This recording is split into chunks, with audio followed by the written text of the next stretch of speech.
Welcome to the 36th lesson of SmartKnitter Knit Instructions Level 2. In this lesson, we will discuss techniques for racking. Let's look at the first file. This file has a 1x1 rib stitch base. To knit racking stitches, we need to set the racking distance and direction in the function lines.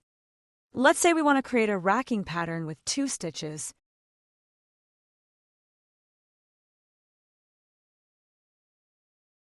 We can fill in multiples of 2, 4, 6, 8, 6, 4, 2 in the racking distance function line. In machine knitting, only the back needle bed is racked in either direction.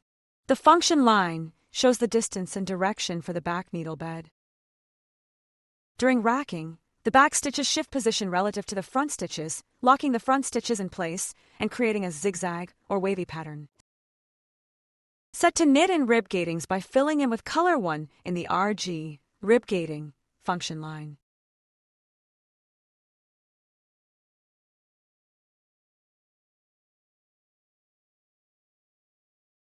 Translate, and we can see the racking action clearly. All the racking should be in the same direction, so that the racking distance is always kept at 2 stitches.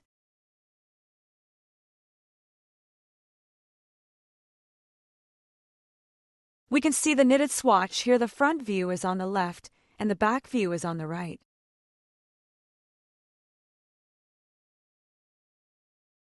Let's look at another file with 1x1 half cardigan stitch. We need to add the racking manually as shown before to perform racking. This time we will do racking to the right by 2 stitches every other revolution. Translate to see the knitting action.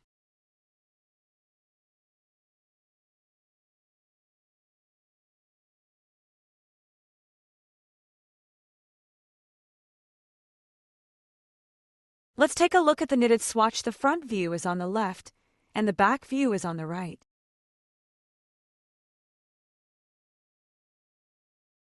Now, go to a panel with narrow ribs.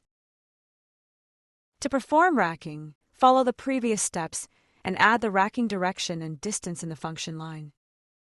This time, we will perform racking on every other knitting course for 2 stitches, alternating racking directions.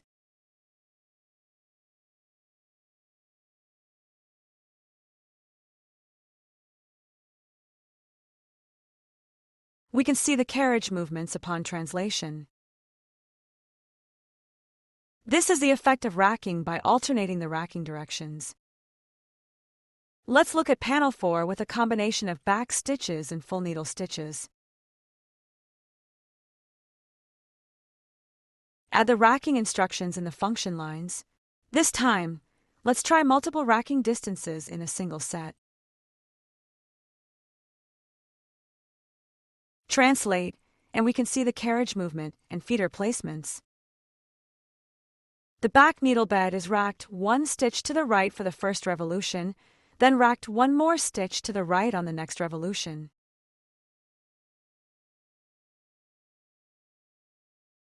Let's look at the knitted effect. This marks the end of this tutorial. Thank you for watching.